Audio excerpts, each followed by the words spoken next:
इस साल IPL auction में केकेआर की टीम ने वेंकटेश अय्यर को 23 करोड़ और 75 लाख में खरीदा और इसी के साथ वेंकटेश अय्यर आईपीएल इतिहास के तीसरे सबसे महंगे प्लेयर बन गए। सबसे महंगे प्लेयर ऋषभ पंत थे, दूसरे नंबर पे श्रेयस अय्यर आए और तीसरे नंबर पे नाम आ गया वेंकटेश अय्यर को। और जाहिर सी बात है, जब आप एक प्लेयर पे 23 करोड़ खर्च कर दें, 23 करोड़ और 75 लाख, तो यह दिखाता है कि उस प्लेयर के साथ आपके इमोशंस जुड़े हुए हैं। उस प्लेयर में कुछ तो ऐसी बात है कि आप उसे जाने नहीं देना चाहते। तो सबके मन में सवाल आया कि सबसे पहली बात तो क्या वेंकटेश अय्यर 23 करोड़ डिजर्व करते थे? मतलब अगर आपको अय्यर लेने का मन था तो एक दूसरे अय्यर भी अवेलेबल थे और टेक्निकली आपको टाइटल जिता कर आए थे। नाम उनका श्रेयस अय्यर था। भाई अगर आपको अय्यर इतने ही पसंद थे तो आप श्रेयस अय्यर को ले लेते। 26 करोड़ में तो वो भी मिल जाते, वो आपकी कप्तानी भी कर सकते थे, पिछली बार की थी ना, और आपको टाइटल भी जिताया था। तो टेक्निकली अगर आपको इतने पैसे खर्च ही करने थे तो शायद श्रेयस अय्यर पे करने थे। पर खैर केकेआर का थॉट प्रोसेस कुछ और था। उन्होंने वेंकटेश अय्यर पर खर्च किए 23 करोड़ और 75 लाख, जो दिखाता था कि शायद केकेआर के अगले कप्तान एक और अय्यर हो सकते हैं, यानी कि वेंकटेश अय्यर। क्योंकि जाहिर सी बात है, अब श्रेयस अय्यर चले गए हैं तो आपको कप्तान चाहिए, आपको एक और ऐसा प्लेयर चाहिए जो कि आने वाले समय में आपका फ्यूचर लीडर बन सके। तो सबके मन में आया कि अगर एक प्लेयर के लिए 23 करोड़ खर्चे जा सकते हैं तो वो कप्तान भी बन सकता है। लेकिन आईपीएल की शुरुआत अभी तक हुई नहीं है और केकेआर टीम की टेंशन पहले से बढ़ चुकी है, क्योंकि वेंकटेश अय्यर, जिन्हें 23 करोड़ की रकम पे आईपीएल ऑक्शन में खरीदा गया था, वो इंजर्ड हो चुके हैं। वेंकटेश अय्यर जो कि रणजी ट्रॉफी में केरला के अगेंस्ट मध्य प्रदेश के लिए खेल रहे थे, बीच मुकाबले में वो इंजर्ड हो जाते हैं और उन्हें स्कैन्स के लिए हॉस्पिटल ले जाया जा रहा है। चले गए हैं स्कैन्स के लिए, कोई अपडेट नहीं है अब तक। और इमेजिन कीजिए, एक ऐसा खिलाड़ी जो कि आपका अगला कप्तान बन सकता था, एक ऐसा खिलाड़ी जो पिछले कई सालों से आपका सबसे कंसिस्टेंट परफॉर्मर है, एक ऐसा खिलाड़ी जिस पर आप 23 करोड़ खर्च करते हैं और सबसे ज्यादा भरोसा करते हैं। अगर वो इंजर्ड हो गया, अगर वो नहीं खेल पाया आईपीएल, तो आप क्या करेंगे? आपने कोई बैकअप भी नहीं लिया, और इतना अच्छा बैकअप तो मिलेगा भी नहीं कि भाई साहब 23 करोड़ का बैकअप हो। तो जाहिर सी बात है कि केकेआर टीम की टेंशन अब बढ़ चुकी है और आईपीएल शुरू होने में बहुत ज्यादा टाइम नहीं है, बस एक चैंपियंस ट्रॉफी बीच में है, उसके बाद आईपीएल की शुरुआत हो जाएगी। और यह सब कुछ होता है रणजी ट्रॉफी में।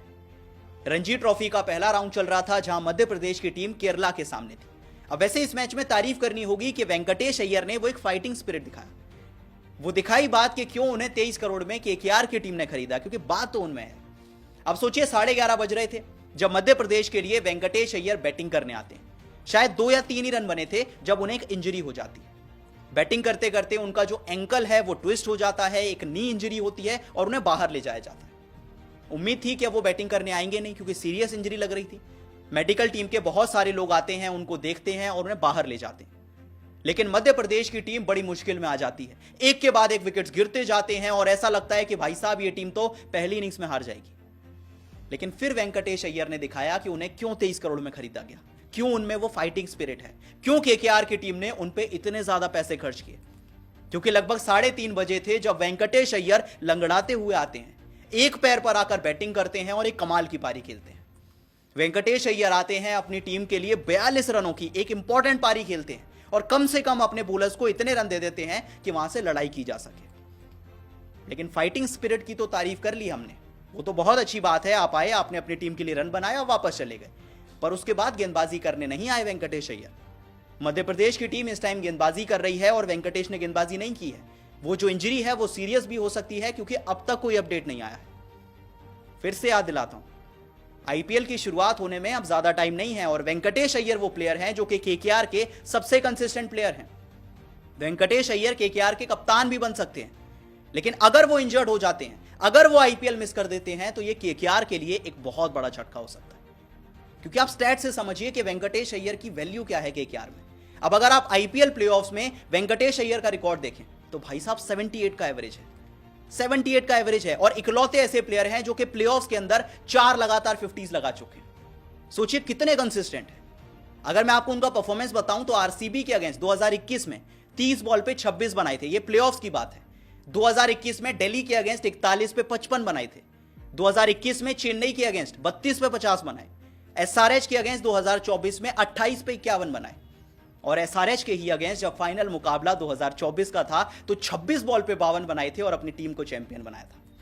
2024 में अगर उनका परफॉर्मेंस देखें तो 15 मुकाबले खेले जिसमें वेंकटेश अय्यर ने 370 रन बनाए, एवरेज उनका 46 का था, स्ट्राइक रेट 158 का था, 4 50s उन्होंने लगाई थी। जिस लेवल की उनकी कंसिस्टेंसी है, प्लेऑफ्स में वो जिस तरह से बैटिंग करते हैं, शायद यही वजह थी कि केकेआर ने उन पे बहुत भरोसा जताया। 23 करोड़ खर्च कर दिए, आरसीबी से लड़ाई कर ली, पर वेंकटेश को वापस लेकर आए। लेकिन अब अगर वेंकटेश अय्यर की इंजरी सीरियस होती है, अगर वो आईपीएल मिस कर देते हैं, तो ये केकेआर के लिए एक बहुत बड़ा झटका होगा। एक ऐसा बैट्समैन आप मिस कर देंगे जो आपके लिए बहुत कंसिस्टेंट रहा है, एक ऐसा कैप्टन आप मिस कर सकते हैं जो कि शायद आपकी कप्तानी कर सकता था। वेल, क्या लगता है आपको, क्या वेंकटेश अय्यर फिट हो पाएंगे? और क्या केकेआर की टीम में वो रिप्लेसमेंट मौजूद है जो कि वेंकटेश अय्यर जैसे प्लेयर को एज अ कैप्टन रिप्लेस कर सकता है और एज अ बैट्समैन भी रिप्लेस कर सकता है? क्या लगता है आपको, मुझे कमेंट सेक्शन में जरूर बताएं। और वीडियो पसंद आई तो वीडियो को लाइक और शेयर जरूर करें।